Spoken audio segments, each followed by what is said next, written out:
Sometimes the most lasting lessons come from moments that begin in mischief. In this episode, I share a story from my early school days, one involving rocks, hubcaps, and an unexpected teacher. What started as innocent fun became a vivid reminder of how Jesus calls us to address wrongdoing with truth and compassion, one person at a time. It's a simple story, but one that still echoes for more than 70 years. Welcome to Gleaning Mustard Seeds with Jerrie Barber. Mr. Barber is a preacher, a ventriloquist, a barefoot runner, and writes 2 blogs. When Jerrie communicates, he encourages people, try not to learn very much. Find a mustard seed. In the next few minutes, try not to learn very much. Look for something you can do to move a mountain, remove a stumbling block, or provide a stepping stone for yourself or someone else. And now, here's Jerrie with this week's mustard seed. I was in the 6th grade of elementary school. When I arrived at the place where I waited for the school bus, there's new gravel on the shoulder of the road. I thought how neat it'd be to throw a piece of gravel and hit the hubcaps on passing cars. I proceeded to enjoy my new sport. The loud clank made an exciting noise as the cars passed, and I may have missed the hubcaps a time or two and hit a fender. As one car passed and I connected, there was the screech of tires as it came to an abrupt halt. Mr. Oliver Butts got out of the car and said, "Young man, don't you ever do that again. If you do, I'll tell your daddy and he will tan your hide." That was the end of my rock-throwing game. I found other ways to amuse myself while waiting for the school bus. I lived in fear for several days. I dreaded Daddy coming home from work every day. Mr. Butts was in the same line of work as my father, and they saw each other frequently. I was concerned that he might tell my father. I would be in serious trouble if he found out what was going on. Weeks went by, and I began to feel more comfortable. Mr. Butts did exactly what he said he'd do. He said if I ever did that again, he'd tell my father.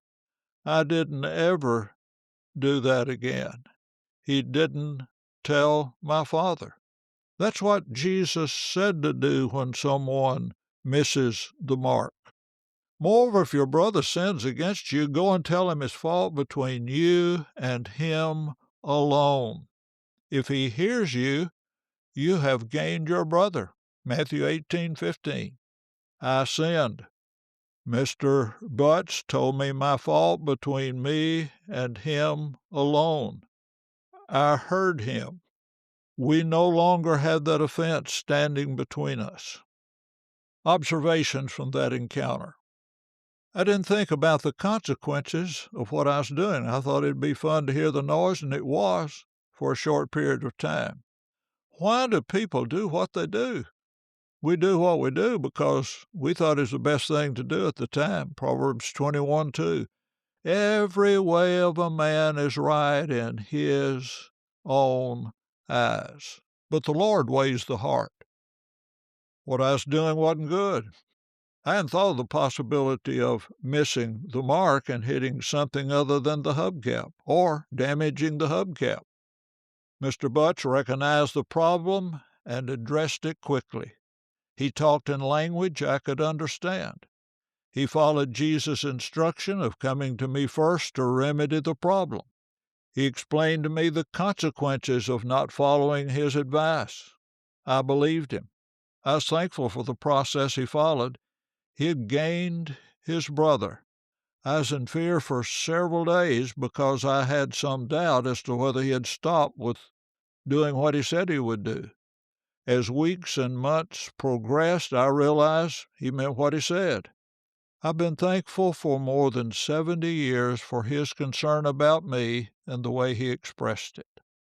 I wish that I and others had the concern, urgency, simplicity of speech, dedication to doing the right thing at the right time, in the right way, and doing what we said we'd do when someone in our life misses the mark with us.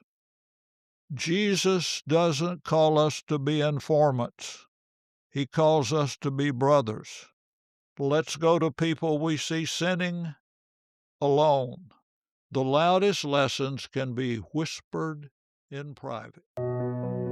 Thank you for listening to Gleaning Mustard Seeds with Jerrie Barber. If you found a mustard seed, send a text or email with a link to a friend. This podcast was brought to you by Braden Parsons Photography. From family photos to landscape photography and everything in between, Braden uses his passion for capturing meaningful moments to create art and embody memories that will be cherished for a lifetime. Whether you want photos for your family, an event, or even want to browse Braden's portfolio for prints you can buy as art for your home or office, go to bradenparsons.com to explore the creativity and inspiration that comes from Braden Parsons Photography. You can also contact Braden directly at bradencparsons@gmail.com to discuss how to turn your photography needs into your most adored keepsakes. There are links in the show notes to connect with Braden. Thank you for listening. Jerrie looks forward to next week as we continue to collect and plant mustard seeds.